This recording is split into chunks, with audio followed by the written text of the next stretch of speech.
احادیث کریمہ سے ثابت ہے کہ آج ہی کی وہ رات تھی جب اللہ تعالیٰ نے اپنے محبوب صلی اللہ تعالیٰ علیہ وسلم کو آسمانوں کا سفر کرایا۔ اسی کو معراج کہا گیا ہے۔ معراج کا سفر 3 مرحلوں میں ہوا ہے، 3 منزلیں، مرحلے نہیں 3 منزلیں۔ پہلی منزل تو قرآن پاک سے صاف ثابت ہے، اس کا انکار جائز ہی نہیں ہے۔ اللہ نے فرمایا پاک ہے وہ ذات جس نے اپنے بندے خاص کو رات کے ایک حصے میں مسجد حرم سے مسجد اقصی تک کا سفر کرایا۔ یہ قرآن پاک سے ثابت ہے، یہ سفر مسجد حرم سے لے کر مسجد اقصی تک کا سفر۔ مسجد اقصی بیت المقدس کو کہتے ہیں۔ دوسرا سفر ہے بیت المقدس سے لے کر آسمانوں کا سفر، جس میں پہلا آسمان، دوسرا آسمان، تیسرا، چوتھا، پانچواں، چھٹا، ساتواں آسمان، حتیٰ کہ سدرۃ المنتہا تک کا سفر، جس میں جبرائیل امین علیہ السلام ساتھ رہے۔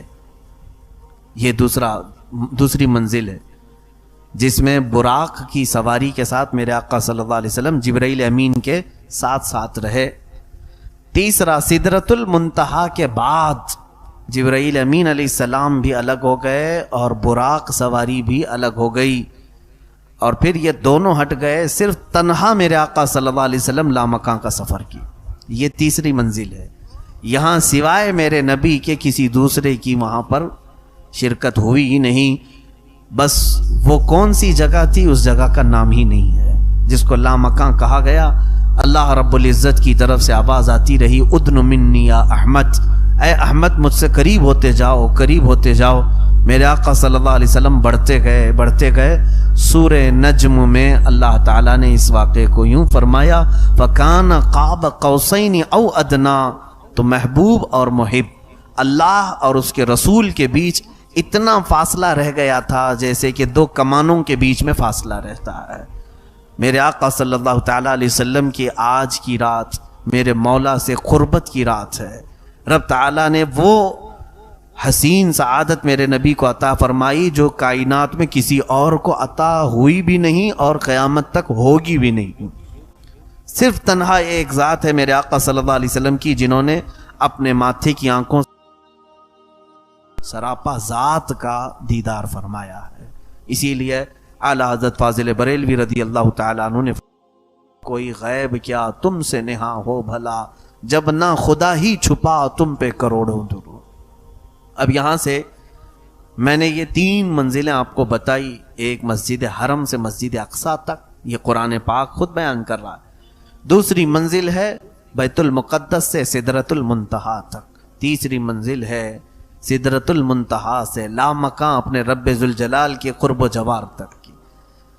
اب یہ سفر کتنے مہینوں کا تھا، کتنے سالوں کا تھا، کتنی صدیوں کا تھا، پتہ نہیں، کیونکہ ایک آسمان سے دوسرے آسمان کے بیچ کا فاصلہ ہی فرمایا گیا کہ اگر تیز رفتار کوئی سواری دوڑے تو 500 سال کے بعد پہنچے گی۔ ایک آسمان سے دوسرے آسمان کے بیچ اس طرح کے 7 آسمان، پھر اس کے بعد 7ویں آسمان کے بعد سدرۃ المنتہا، اتنی ہی اوپر۔ سدرۃ المنتہا کے بعد پھر کون سے مکانات ہیں وہ اللہ جانے اور اس کا محبوب جانے۔ پھر جنت کا اور دوزخ کا نظارہ فرمایا، عرش، کرسی، لوح، قلم سب میرے آقا نے دیدار کیے۔ اس کے بعد پھر واپس تشریف لائے۔ اللہ کے حبیب صلی اللہ تعالیٰ علیہ وسلم اسی رات کو گئے تھے، آج کی رات، اور اسی رات کو واپس بھی آئے۔ اسی لیے شاعر نے کہا ہے کہ زنجیر بھی ہلتی رہی بستر بھی رہا گرم، زنجیر بھی ہلتی رہی بستر بھی رہا گرم، تا عرش گئے پھر آئے محمد صلی اللہ علیہ وسلم۔ حضور گئے بھی اور آئے بھی۔ اے میرے عزیزو، آج دنیا تھم سی گئی ہے۔ اسی طرح سے میرے آقا صلی اللہ تعالیٰ علیہ وسلم جب معراج کے سفر پر گئے تھے تو کائنات جہاں تھی وہیں رکی کی رکی رہ گئی۔ کیوں؟ کائنات کی جان ہے میرے آقا صلی اللہ علیہ وسلم۔ جب جانے کائنات کو رب تعالیٰ نے کائنات سے اپنے قرب میں بلایا تو یہ جو ٹائم تھا، یہ جو وقت چل رہا تھا، جہاں سے میرے نبی گئے وہیں پر رک گیا تھا۔ اب اللہ بہتر جانے حضور کے اس سفر میں کتنے سال لگے، کتنی صدیاں لگی، کتنے مہینے، واپس جب میرے آقا تشریف لائے تو جہاں سے وقت رکا تھا وہیں سے پھر چلنے لگا. اسی لیے شب معراج ایک ہی رات میں ہوئی ہے. ایسا نہیں کہ کئی راتیں اس کے لیے ہو گئیں, کئی مہینے لگ گئے, نہیں, ایک ہی. اب یہاں پر چند اعتراضات کے جوابات بھی میں آپ کو بتا دوں. بعض لوگ آج کے زمانے میں بھی یہ کہتے ہیں کہ حضور صلی اللہ تعالی علیہ وسلم کو خواب میں ہوئی تھی معراج, خواب میں معراج ہوئی تھی, جبکہ اہل سنت و جماعت کا متفقہ عقیدہ یہ ہے کہ حضور جسم کے ساتھ گئے تھے, حضور جسم کے ساتھ گئے تھے, خواب کی بات نہیں ہے. اب سنیے کیا دلیل ہے, خواب میں گئے تھے ان کے پاس, تو وہ تو عقلی دلیل پر چلتے ہیں کہ اتنا لمبا سفر تو ممکن ہی نہیں ہے, یہ خواب میں ہے.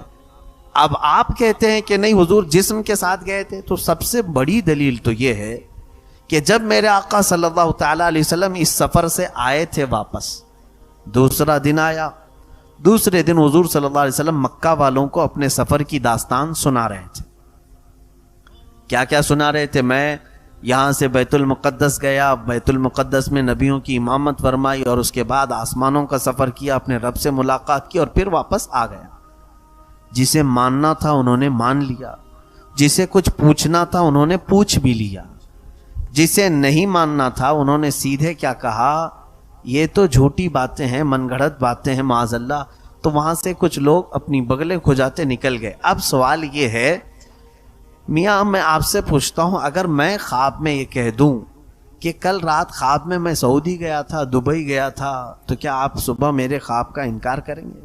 بھائی خواب میں کوئی کہیں پہ بھی جائے.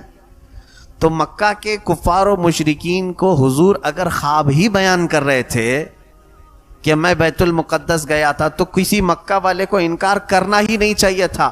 ان کا انکار کرنا اس بات کی دلیل ہے کہ حضور نے خواب نہیں سنایا, اپنے جسم کا سفر سنایا تھا. انہوں نے اپنے جسم کا سفر سنایا تھا. انکار ان کافروں کا اس بات کی دلیل ہے کہ میرے آقا صلی اللہ تعالی علیہ وسلم اپنے خواب کی بات نہیں بتا رہے تھے. میاں تم خواب کی بات کر رہے ہو, یہ تو میرے آقا صلی اللہ تعالی علیہ وسلم کو زندگی پاک میں جسم کے ساتھ ایک بار معراج ہوئی, خواب کی تو تعداد ہی نہیں کہ کتنی بار ہوئی. خود میرے آقا فرماتے ہیں کہ یطعمنی ربی ویسقینی من الجنت وانا نائم, جب بھی میں سوتا ہوں میرا رب جنت سے مجھے کھلاتا پلاتا ہے. تو میرے حضور کی ہر نیند جو ہے معراج ہے, وہ اپنے رب تبارک و تعالیٰ کے حضور پہنچتے. خواب کی بات تو ہے ہی نہیں. اگر خواب والی معراج کی بات کہیں تو حضور صلی اللہ تعالیٰ علیہ وسلم کی تو ویسے روز معراج تھی. جسم کے معراج کی بات تھی تو وہ شب معراج آج کی یہ رات 26ویں رجب کے بعد 27ویں جو شب آئی, عزیزان گرامی وقار, یہ معراج کے سلسلے میں جو اللہ تبارک و تعالیٰ نے میرے نبی کو جس شان سے بلایا, آیتیں پڑھو تو سمجھ میں آتا ہے. دیکھیں اللہ اپنے حبیب پاک صلی اللہ تعالیٰ علیہ وسلم کا کیسے سفر کا اہتمام فرما رہا ہے. پہلی تو بات یہ ہے کہ اسی رات کو کیوں ہوئی, اس کے متعلق مفسرین فرماتے ہیں کہ حضور کو آج ہی کی رات معراج کیوں ہوئی, آج اللہ نے اپنے پاس کیوں بلایا. ہوا یہ تھا کہ میرے آقا صلی اللہ تعالیٰ علیہ وسلم روزانہ اسلام کی تبلیغ فرماتے تو کوئی نہ کوئی اسلام ضرور قبول کرتا, لیکن آج کا دن پورا میرے آقا صلی اللہ علیہ وسلم کا ایسا گزرا کہ حضور کی دعوت پر ایک نے بھی اسلام قبول نہیں کیا. اور اللہ کے حبیب صلی اللہ علیہ وسلم کو سب سے بڑا غم اسی بات کا ہوتا کہ اگر کوئی ایمان نہ لائے تو حضور کو بڑی تکلیف ہوتی. میرے آقا صلی اللہ تعالیٰ علیہ وسلم غمگین ہو گئے, یہاں تک کہ اپنے گھر میں نہیں گئے, ام ہانی کے گھر گئے, دروازہ بند کیا. غم اتنا تھا کہ حضور صلی اللہ تعالیٰ علیہ وسلم کسی سے بات بھی نہیں فرما رہے تھے. کہا دروازہ بند کرو اور میں آرام کرتا ہوں. کبیدہ خاطر تھے میرے آقا صلی اللہ علیہ وسلم. جب لوگوں کو منع کر دیا, حتیٰ کہ ایک روایت میں حضرت فاطمہ کو دروازے پر کھڑا کر دیا کہ کسی کو آنے نہ دینا, کسی سے ملاقات نہیں کرنی. آج یہ رات آج میرے آقا صلی اللہ تعالیٰ علیہ وسلم غمگین ہو کر کے سوئے. میاں ہم اور آپ جب غمگین ہوتے ہیں تو سوچتے ہیں کہ کوئی تفریح کر لیں, کہیں پر چہل قدمی کر لیں, جا کر کے ٹہل کر کے آ جائیں تاکہ دل بہل جائے. لیکن اللہ کا محبوب جب غمگین ہوتا ہے تو مولا تعالیٰ ان کے دل بہلانے کے لیے سیدھے انہیں جنت کے نظارے کرواتا ہے, انہیں جنت کی طرف بلاتا ہے. آؤ محبوب, تمہارا دل آج ملول ہے, آج تمہارا غم کا یہ غم کی تمہاری کیفیت اللہ رب العزت کو گوارا نہیں ہے۔ سفر معراج پر بلایا، کس انداز سے بلایا؟ جبرائیل امین کو بھیجا، وہ بھی اس طرح سے کہ جبرائیل جا کر سیدھے جگہ نہ دینا بلکہ اپنی پیشانی محبوب کے قدموں پہ لگانا۔ حضور اکرم صلی اللہ تعالیٰ علیہ وسلم جبرائیل امین کے آتے ہی قدموں پر ٹھنڈک محسوس کیا، بیدار ہوئے، پوچھا کیا بات ہے جبرائیل، اس طرح کا آنا ہوا؟ جبرائیل امین نے عرض کیا آقا رب تبارک و تعالیٰ آپ کو اپنے قرب میں بلا رہا ہے، دعوت آئی ہے۔ اللہ کے حبیب صلی اللہ علیہ وسلم اٹھے، وہاں سے مسجد حرم میں گئے۔ مسجد حرم میں جانے کے بعد حضور صلی اللہ علیہ وسلم کا سینہ مبارکہ چاک کیا گیا، اور اس کے بعد آپ کا قلب مبارک نکال کر زمزم کے پانی سے جبرائیل امین نے دھویا۔ اس میں کچھ تشت سے وہ جنت سے کچھ چیزیں لائی تھی، وہ انڈیل دیا۔ حضور پاک صلی اللہ علیہ وسلم کے قلب مبارک کو پھر سینے پر رکھا گیا، اس کو شق صدر کہتے ہیں۔ اور اس کے بعد پھر ایک سواری تھی جبرائیل امین جو ساتھ لے کے آئے تھے، جس کو براق کہتے ہیں۔ حضور صلی اللہ علیہ وسلم سے آپ نے عرض کیا آقا اس سواری پر سوار ہو جائے۔ کہاں کے لیے؟ کہا اب آپ آسمانوں کا سفر کریں گے، اس سواری پر سفر ہے۔ تو حضور اکرم صلی اللہ علیہ وسلم کو جبرائیل امین نے جو سواری پر چڑھنے کا عریضہ پیش کیا، یہ براق کے متعلق روایت میں ہے جہاں تک نظر جاتی ہے وہاں اس کا پہلا قدم پڑتا تھا۔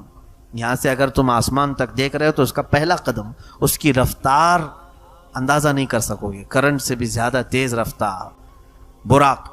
اس سواری پر میرے آقا صلی اللہ تعالیٰ علیہ وسلم سوار ہوئے، اور اس کے بعد یہاں سے لے کر کے جبرائیل امین کہاں گئے؟ سیدھے بیت المقدس گئے۔ بیت المقدس میں میرے آقا صلی اللہ علیہ وسلم فرماتے ہیں میں نے دیکھا پہلے سے وہاں انبیاء اکرام کی صفیں لگی ہوئی تھی، آدم علیہ السلام سے لے کر کے عیسیٰ علیہ السلام تک، حضور تک جتنے بھی نبی آئے سب کے سب نبی بیت المقدس میں جمع تھے۔ میرے آقا صلی اللہ تعالیٰ علیہ وسلم ان نبیوں کے بیچوں بیچ جب تشریف لے گئے تو سبوں نے میرے آقا کو آگے مصلی امامت پر بڑھایا۔ اللہ کے حبیب صلی اللہ علیہ وسلم جب مصلی امامت پر کھڑے ہوئے تو حضرت ابراہیم علیہ السلام کھڑے ہوئے اور سارے نبیوں کو ایک خطبہ دیا جس میں میرے نبی کی شان بیان کی، اور اس کے بعد پھر ان کے بعد حضرت موسیٰ علیہ السلام کھڑے ہوئے، پھر اکثر انبیاء اکرام نے حضور صلی اللہ علیہ وسلم کی شان میں خطبے بیان کیے، اپنے اپنے قصیدے بیان کیے، پھر میرے آقا صلی اللہ تعالیٰ علیہ وسلم نے ان نبیوں کی امامت فرمائی، ان نبیوں کی امامت فرمائی، وہی اول وہی آخر وہی ظاہر وہی باطن، وہی قرآن وہی فرقان وہی طٰہٰ وہی یاسین۔ میرے آقا صلی اللہ تعالیٰ علیہ وسلم وہ اول بھی ہیں آخر بھی ہیں، سارے نبیوں کے امام وہی ہیں۔ عزیزان گرامی، رسول پاک صلی اللہ تعالیٰ علیہ وسلم یہاں سے پھر آسمانوں کا سفر کی۔ اتنے سے مختصر سفر کے لیے اللہ نے جو لفظ بیان فرمایا میں آپ کو اس کو بڑے پیارے انداز میں عرض کیا ہے۔ حکیم الامت علامہ احمد یار خان نعیمی رحمۃ اللہ علیہ نے 15ویں پارے کی شروع کی آیت سبحان الذی، یہ سفر کا لفظ کہاں سے شروع ہوتا ہے؟ سبحان الذی، سبحان الذی اسرا، سبحان کہتے ہیں پاک ہے وہ ذات، پاک ہے وہ ذات۔ حکیم الامت نے اس سفر کو یوں بیان کیا کہ اے لوگوں دیکھو میرے آقا صلی اللہ تعالیٰ علیہ وسلم کی وہ کیفیت جو تھی اس دن کی، وہ دولہے کی کیفیت تھی۔ حضور پاک صلی اللہ تعالیٰ علیہ وسلم کو لینے کے لیے جبرائیل آئے، سواری بہت اعلیٰ قسم کی لائی، اور پھر غسل زمزم سے دیا آپ کے قلب مبارک۔ براتیوں کی شکل میں انبیاء اکرام کی جماعت کھڑی ہے۔ اب جب دوسرے لوگ اپنے گھر سے نکلتے ہیں، دولہا آپ بھی بنے ہوں گے ہم بھی بنے ہوں گے، اپنے گھر سے جب نکلتے ہیں لباس پہنتے ہیں ساری چیزیں، اور شاید ہو سکتا ہے کچھ لوگ گھوڑیوں پہ بیٹھتے ہیں یا کار میں بیٹھنے کا زمانہ ہے کار میں بیٹھتے ہیں۔ اپنے گھر سے جب نکلے سواری پر تو کبھی ماں آتی ہے بلائیں لیتی ہے، باپ آتا ہے اور کہتا ہے ماشاءاللہ کیا میرا بیٹا لگ رہا ہے، نظر اتارتے ہیں۔ میرے عزیزو، وہ در یتیم میرے آقا صلی اللہ علیہ وسلم بلایا گیا کہ سواری پر سوار ہو کر کیا ہو، آسمانوں پر پہنچے۔ پہلے آسمان پر، یہ لمبی تفصیل ہے، وہاں پر آدم علیہ السلام سے آپ کی پھر ملاقات ہوئی، وہاں پھر دوسرے آسمان پر دوسرے نبی سے تیسرے آسمان، جو نبی یہاں بیت المقدس میں تھے حضور کی امامت میں نماز پڑھ چکے، پھر وہ وہاں پہنچے ہوئے تھے۔ اب ایک سوال آتا ہے کہ آپ کہتے ہیں کہ بیت المقدس میں حضور نے سارے نبیوں کو نماز پڑھائے، اور پھر یہاں سے نکلے، پہلے آسمان میں آدم علیہ السلام سے ملاقات ہوئی، دوسرے آسمان میں نوح علیہ السلام سے، تیسرے آسمان میں ادریس علیہ السلام، چوتھے آسمان میں حضرت یوسف علیہ السلام، تیسرے آسمان میں، چوتھے آسمان میں عیسیٰ علیہ السلام. اس طرح انبیاء اکرام سے ملاقات کرتے رہے. مجھے یہ بتائیں کہ یہ انبیاء حضور سے پہلے کیسے گئے وہاں پر؟ وہ تو یہاں پر امامت میں جماعت میں تھے. تو حضور پاک صلی اللہ تعالی علیہ وسلم کی اس امامت میں جماعت میں وہ شریک بھی رہے. اس کا جواب مفسرین نے یوں فرمایا، بات در حقیقت یہ ہے کہ حضور صلی اللہ تعالی علیہ وسلم دولہے کی شکل میں تھے، اور دولہے کی سواری بڑی آرام سے جاتی ہے، اور براتیوں کو انتظام کے لیے کبھی پہلے پہنچنا ہوتا ہے، تیزی سے وہ جا کر کے استقبال کے لیے کھڑے ہو جاتے ہیں. تو حضور کی وہ براق کی سواری پوری اپنی رفتار سے نہیں، بلکہ وہ اپنی شان کے ساتھ جیسے دولہے کو لے جاتی ہے اس طرح سے وہ جا رہی تھی. اور اندازہ کرو وہ انبیاء اکرام کی رفتار اتنی ہے، تو پھر اگر میرے نبی کی پوری رفتار ظاہر ہو جائے تو اس رفتار کو کون پا سکے؟ عزیزان محترم، حضور پاک صلی اللہ تعالی علیہ وسلم کے معراج کے سفر کی گتھیاں سلجھانا معمولی بات نہیں ہے. سیدھے اس کا جواب ایک ہی ہے. بعض لوگ اگر کنفیوژن ہے کہ اتنا لمبا سفر، بیت المقدس میں اتنے نبیوں سے ملاقات، ساتوں آسمان، یہ سب چیزیں نہیں سمجھ میں آتا، عقل میں نہیں آتی بات. بہت سارے لوگ یہ سمجھتے ہیں. پہلی بات تو یہ ہے کہ مسلمان اگر ایسی بات کہے تو اسے سمجھا دیں، میاں یہ میرے آقا صلی اللہ علیہ وسلم کا معجزہ ہے. معجزہ اس کو کہتے ہیں جو عام لوگوں کی عقل میں نہ آئے. اگر تیری عقل میں آ جاتا تو وہ معجزہ کیسے ہوتا؟ حضور صلی اللہ تعالی علیہ وسلم نے انگلی کے اشارے سے چاند کے ٹکڑے کی، یہ تیرے ذہن میں آ گیا؟ سمجھ میں آیا؟ کوئی کر سکے گا؟ حضور نے ڈوبے ہوئے سورج کو پلٹایا، کیا یہ تمہاری سمجھ میں آ گیا؟ حضور صلی اللہ علیہ وسلم نے اپنی انگلیوں کے بیچ سے پانی کے فوارے جاری فرمائے، کیا یہ تمہاری سمجھ میں آ گیا؟ تو جب یہ معجزات سمجھ میں نہیں آئے تو معراج کیسے سمجھ میں آئے گی؟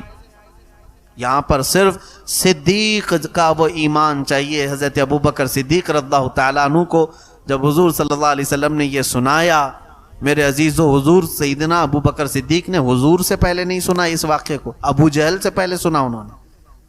آپ سفر سے آ رہے تھے، ابو جہل بیچ راستے میں پکڑ لیا اور کہا ابو بکر ایک شخص مکہ میں آیا، یوں کہہ رہا ہے کہ رات کو یہاں سے فلسطین گیا تھا، بیت المقدس، پھر واپس آ گیا. آسمانوں کی بات اس نے نہیں کی. ابو جہل نے حضرت ابو بکر کو پکڑ کے ابو بکر صدیق سے پوچھا کیا ایسا ہو سکتا ہے؟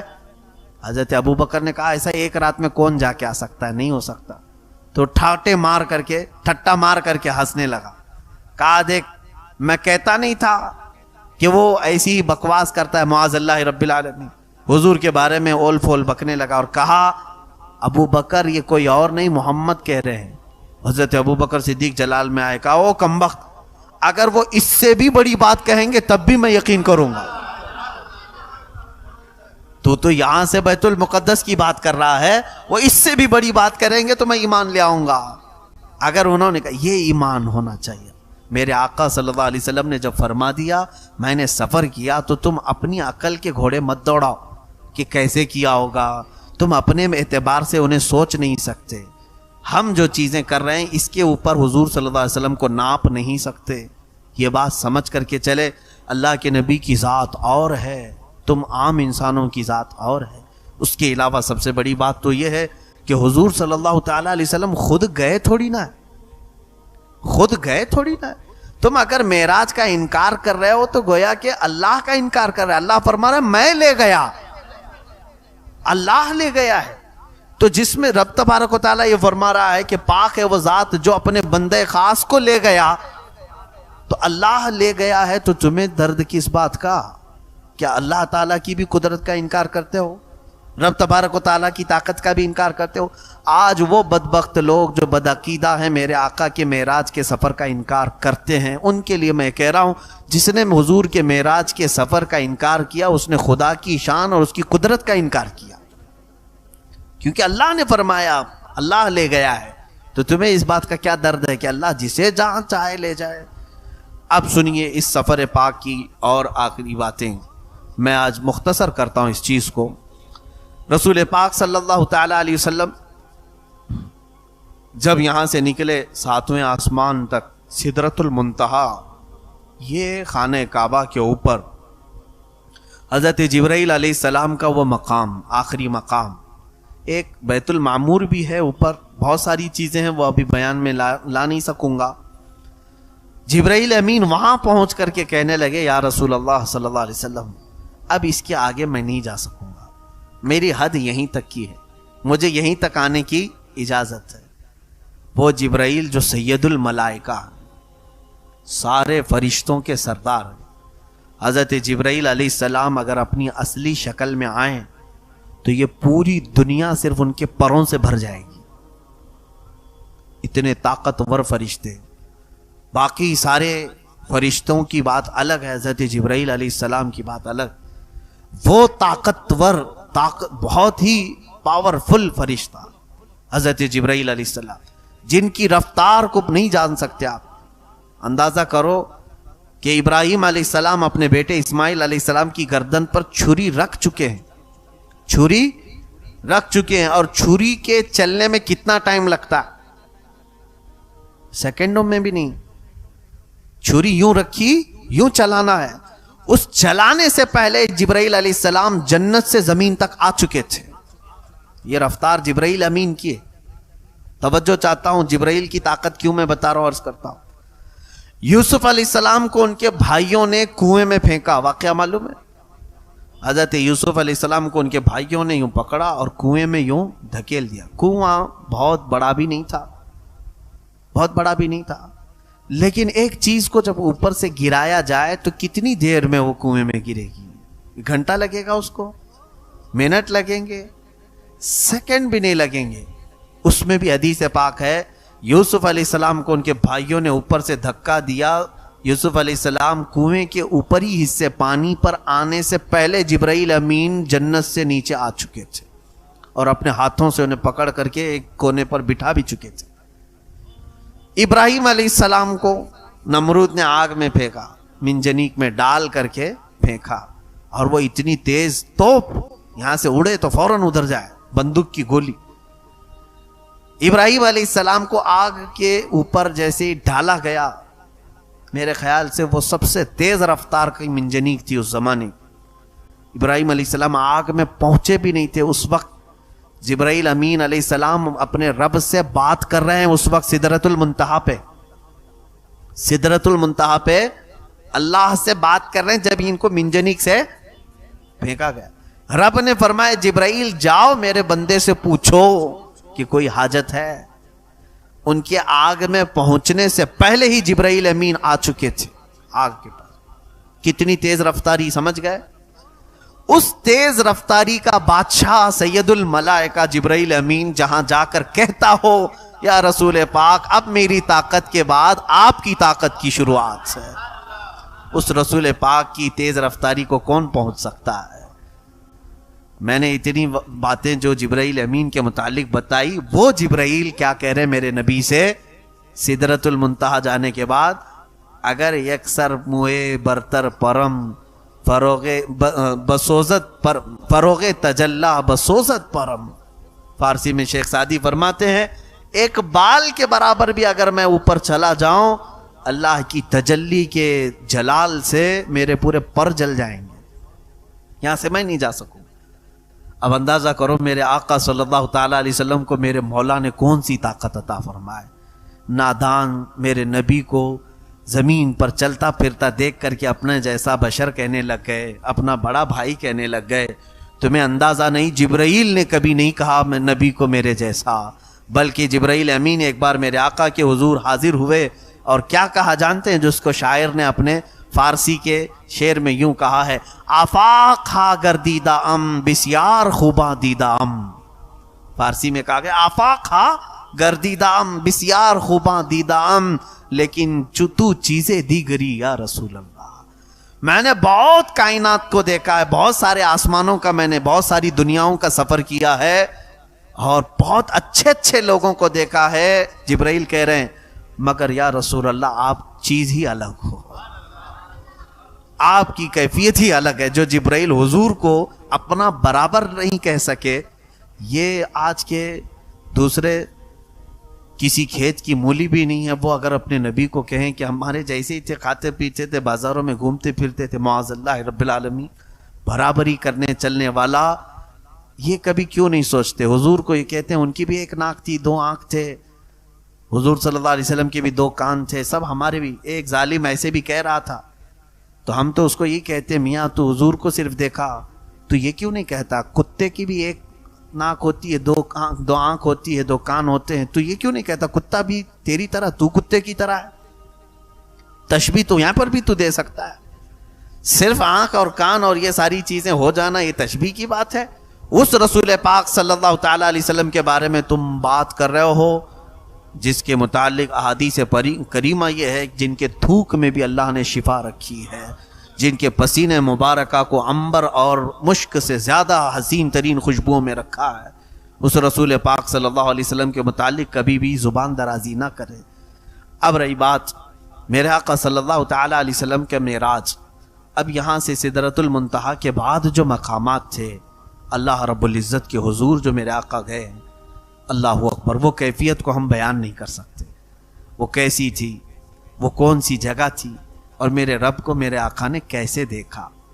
حضور صلی اللہ علیہ وسلم سے پوچھا بھی صحابہ نے، تو حضور نے اتنا کہا میں نے میرے رب کو بہت حسین شکل میں دیکھا، لیکن کوئی چہرہ ایسا تھا یا کوئی ہاتھ تھا، کوئی پیر تھا، معاذ اللہ، اللہ کے لیے کوئی جسم ثابت نہیں کر سکتے۔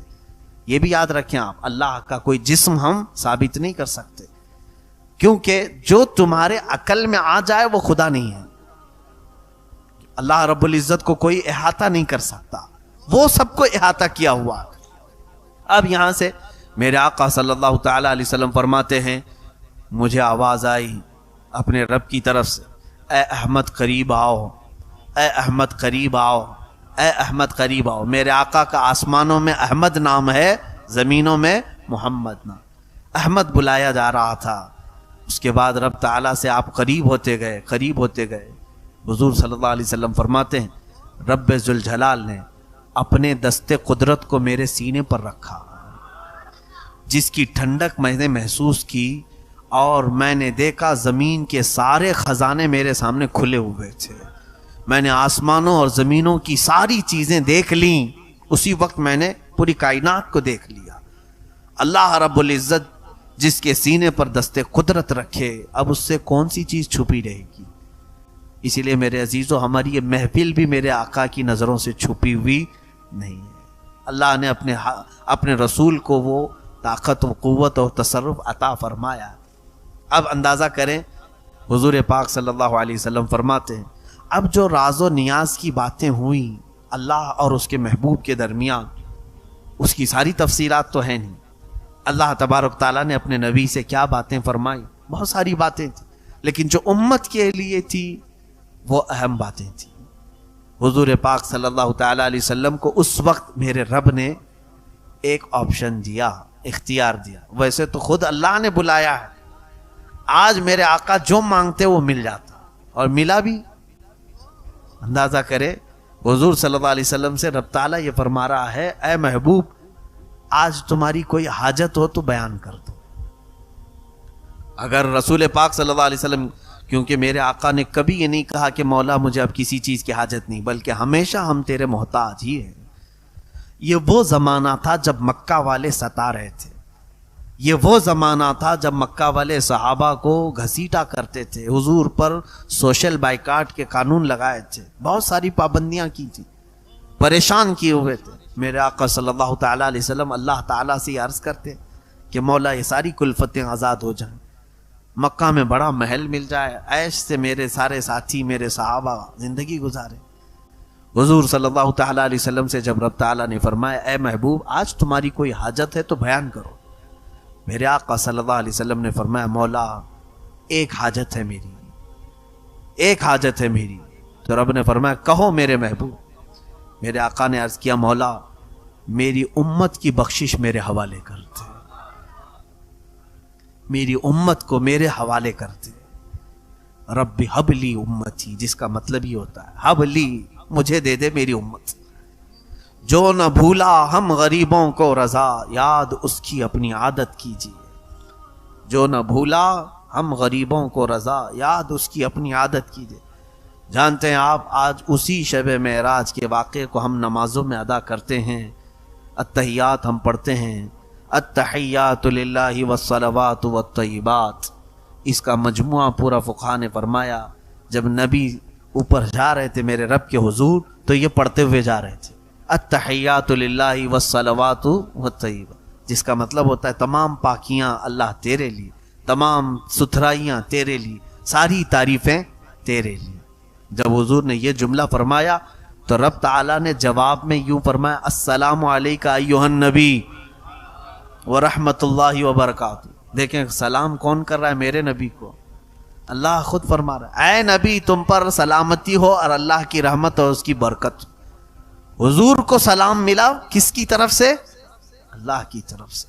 اور اس کے بعد حضور صلی اللہ علیہ وسلم نے پھر دوبارہ یوں عرض کیا، دیکھیں یہ بھی موقع کیسا ہے میاں، اگر ہمیں کوئی بڑا آدمی سلام کر لے تو ہم کیا سوچیں کہ اب ہماری حیثیت بڑھ گئی، کسی اور کو یاد کریں نہ کریں، مگر حضور پاک صلی اللہ تعالی علیہ وسلم کو جب اللہ نے سلام فرمایا تو حضور آگے بڑھ کر یوں عرض کرتے ہیں، والسلام علینا وعلی عباد اللہ الصالحین۔ مولا صرف مجھ پر نہیں، میری امت کے سارے گنہگاروں پر بھی تیرا سلام اور صالحین بندوں پر بھی تیرا سلام۔ میرے آقا کہاں ہمیں فراموش کیے، کہیں ہمیں بھولے ہیں میرے آقا؟ رسول کریم صلی اللہ علیہ وسلم نے ہمیں کسی جگہ پر چھوڑ دیا ہے؟ اے میرے عزیزو، اللہ کے حبیب صلی اللہ علیہ وسلم نے جب یہ عرض کیا سارے ملائکہ سن رہے تھے اللہ کا کلام اور نبی کا یہ کلام۔ حضور نے پہلے کیا کہا اللہ کی تعریف میں؟ التحیات للہ والصلوات والطیبات۔ تو رب تعالیٰ نے فرمایا السلام علیکہ ایھا النبی ورحمۃ اللہ وبرکاتہ۔ اور میرے آقا نے پھر کہا والسلام علینا وعلی عباد اللہ الصالحین۔ تو یہ دونوں کے کلمے سننے کے بعد فرشتوں نے کہا اشہد ان لا الہ الا اللہ واشہد ان محمدا عبدہ ورسولہ۔ ہم گواہی دیتے ہیں کہ اللہ کے سوا کوئی معبود نہیں، اور ہم گواہی دیتے ہیں کہ محمد صلی اللہ علیہ وسلم اللہ کے بندے اور اس کے رسول ہیں۔ یہ اگر کوئی التحیات کا اتنا ٹکڑا بھی پڑھ لے تو اسے معراج سمجھ میں آ جائے گی، معراج کا سفر اس کے اندر۔ ہم نمازوں میں التحیات میں بیٹھے تو یہ منظر تصور میں لے کے آنا چاہیے، یہ منظر تصور میں لے کے آئیں کہ رسول پاک نے یہ جملے ادا کیے تھے، پھر میرے مولا نے اپنے نبی کو سلام کیا تھا، اور اس کے بعد میرے آقا نے ہم غریبوں کو یاد کیا تھا، پھر فرشتوں نے سب شہادت بیان کی تھی، ہم بھی کیوں نہ فرشتوں کی شہادت بیان کریں۔ میرے عزیزو، رسول پاک صلی اللہ تعالی علیہ وسلم جب وہاں سے چلنے لگے تو رب تبارک و تعالیٰ سے آپ نے ایک سوال کیا، مولا مجھے تو نے انعام میں یہاں تک بلایا۔ دیکھیں کہاں کہاں حضور پاک ہمارا خیال فرماتے ہیں کہ سب یہاں تک آ نہیں سکیں گے، سب تیرے دربار تک یہاں تک نہیں پہنچ سکیں گے، میں جاؤں گا تو میری امت مجھ سے بار بار تیرے بارے میں پوچھے گی، اور وہ پوچھیں گے کہ یا رسول پاک آپ تو پہنچ گئے، ہم کیسے جا سکیں گے؟ اے اللہ میں اپنی امت کو کیا بتاؤں؟ توجہ، رب تعالیٰ نے فرمایا اے محبوب میں ایک تحفہ تمہاری امت کو دیتا ہوں، اگر وہ اس پر عمل کرے گی تو ہر سجدے میں انہیں معراج ہوگی، وہ ہے نماز کا تحفہ۔ اللہ رب العزت نے 50 نمازیں فرض کی امت محمدیہ پر، کہا کہ رسول یہ لے جائیں 50 نمازیں اپنی امت کو پڑھنے کا حکم فرمائیں کہ وہ دن اور رات میں 50 نمازیں پڑھیں۔ میں سوچتا ہوں ہیں تو گھنٹے 24، اگر 50 نمازیں فرض ہوتی تو آدھے گھنٹے سے پہلے اذان ہونے لگ جاتی، نہیں 24 گھنٹے میں اگر آدھے گھنٹے پر بھی ہو تو 48 نمازیں ہوتی، پھر 2 بج جاتی تھی۔ 50 نمازیں 24 گھنٹے میں کیسے ادا کرتے؟ بڑا مسئلہ تھا۔ اللہ رب العزت نے بھی ظاہر سی بات ہے وہ بندوں پر عسر تکلیف تو نہیں چاہتا، حرج میں نہیں ڈالتا، مولا اتنا ہی دیتا ہے حکم جتنا بندے اٹھا سکتے۔ تو جب یہ آدھے گھنٹے میں نماز، ہر آدھے گھنٹے میں کہاں سے آئے گا بندہ؟ رب بھی جانتا ہے، لیکن پھر فرض کیا کیوں؟ اس کی بڑی حکمت ہے۔ حضور صلی اللہ علیہ وسلم وہ 50 نمازیں لے کر کے آئے، یہ کسی آسمان پر حضرت موسیٰ علیہ السلام سے ملاقات ہوئی، موسیٰ علیہ السلام بھی چھٹے یا پانچویں آسمان پر حضرت حضور صلی اللہ علیہ وسلم سے ملاقات کی اور پوچھا کہ کیا آپ کی بات ہوئی. حضور نے بتایا، کہا میری امت کو اللہ نے 50 نمازیں عطا کی. موسیٰ علیہ السلام نے کہا اے رسول واپس جائیں اپنے رب سے کہیں کہ کم کر دے، آپ کی امت اتنا نہیں کر پائے گی. کیا کہا حضرت موسیٰ علیہ السلام نے؟ آپ کی امت نہیں کر پائے گی. اب یہاں دیکھیں میرے آقا کے علم غیب پر سوال کرنے والے آج 5 وقت کی نمازیں پڑھ رہے ہیں کہ 50 پڑھ رہے ہیں؟ 5 پڑھ رہے ہیں نا. موسیٰ علیہ السلام کو یہ کیسے معلوم تھا کہ امت 50 نہیں پڑھ پائے گی؟ جب موسیٰ علیہ السلام کو یہ غیب کا علم تھا تو میرے نبی کو کتنا غیب کا علم ہوگا. موسیٰ علیہ السلام ہی نے تو کہا. حضور صلی اللہ علیہ وسلم گئے رب تعالیٰ سے عرض کیا مولا اس میں کچھ کم کر دے. 5 کم ہوئی، 45 لے کر آئے. پھر موسیٰ علیہ السلام نے روکا، کہا اور کم کرائے. 9 مرتبہ حضور کا جانا آنا ہوا ہے. کتنی مرتبہ؟ 9 مرتبہ حضور صلی اللہ علیہ وسلم رب تعالیٰ کے حضور جاتے، کم کراتے آتے. اب یہاں پر بھی بعض مفسرین نے لکھا ہے کہ ایک ہی بار میں ڈائریکٹ 45 کم کرا کے آ جاتے. اللہ کو بھی معلوم ہے جب حضور صلی اللہ تعالیٰ علیہ وسلم 5 لے کر کے آئے تھے،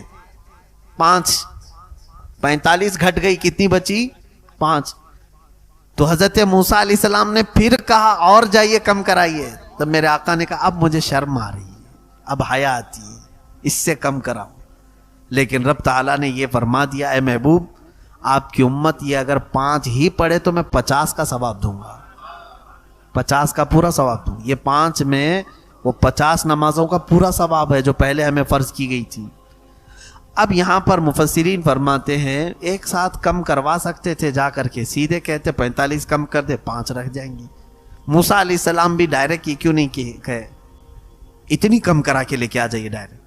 تو فرمایا موسیٰ علیہ السلام وہ تجلی جو کوہ طور پر دیکھ نہیں سکے تھے، جو ہلکی سی تجلی دیکھ کر غش کھا کر گر گئے تھے، موسیٰ علیہ السلام وہ رب ذوالجلال کی تجلیاں میرے مصطفیٰ کی آنکھوں میں دیکھ رہے تھے،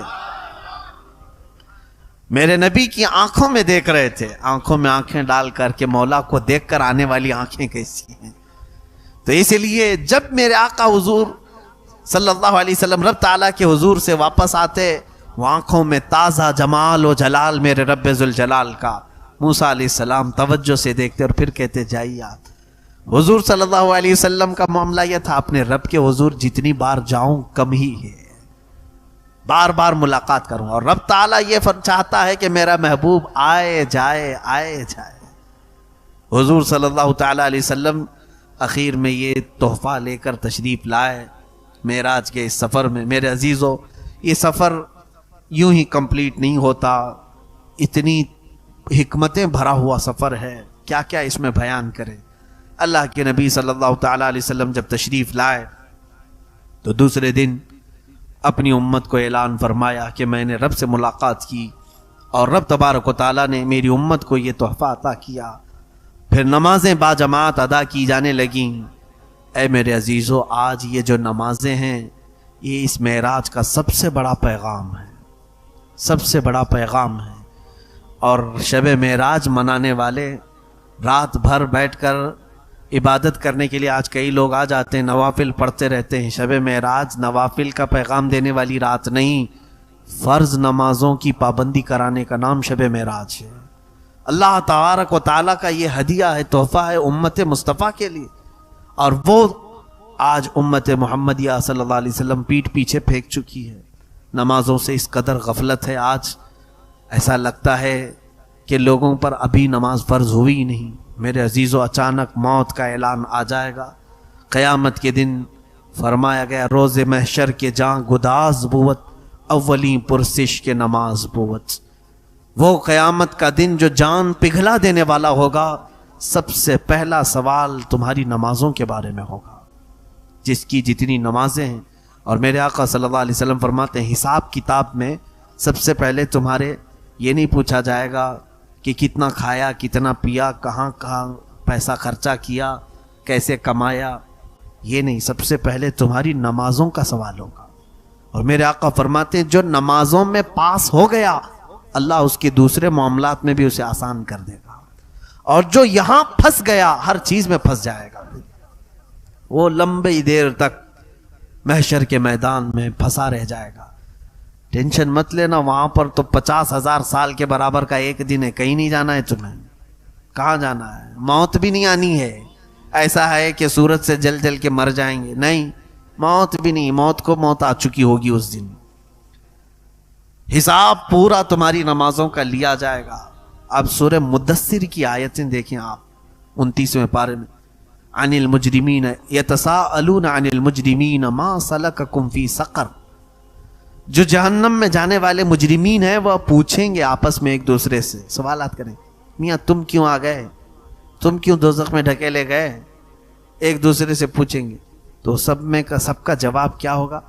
قالوا لم نک من المصلین، وہ کہیں گے ہم نماز نہیں پڑھتے تھے، ہم نماز نہیں پڑھتے تھے اس لیے آ گئے۔ اس کے بعد اور بھی وجوہات ہیں، لیکن سب سے بڑی وجہ یہ ہے کہ نماز نہیں پڑھتے تھے اس لیے دوزخ میں ڈالے گئے۔ جن کی نمازیں باقی ہیں آج اللہ نے صحت دی ہے، پوری کر لو، جانے سے پہلے یہ قضا پوری کر لو، ورنہ وقت اجل آئے گا اور تمہیں فرشتہ اٹھا لے جائے گا۔ ہو سکتا ہے آج ہماری باتیں کچھ لوگوں کو کڑوی گزریں، کچھ لوگوں کو ایسی لگیں کہ ہمارے اوپر دقتیں ہیں، تمہیں یہ قیامت کے دن سمجھ میں آئے گا۔ میرے آقا صلی اللہ علیہ وسلم نے فرمایا، بے نمازی کا حشر قارون، فرعون اور حامان کے ساتھ ہوگا۔ دوزخ کے دروازے پر اس کا نام لکھا جائے گا کہ فلاں بے نمازی تھا۔ میرے آقا صلی اللہ تعالی علیہ وسلم نے اپنے نزع کے عالم میں، وفات کا وقت قریب ہے، اس وقت نماز کو میرے آقا نے ترک نہیں فرمایا۔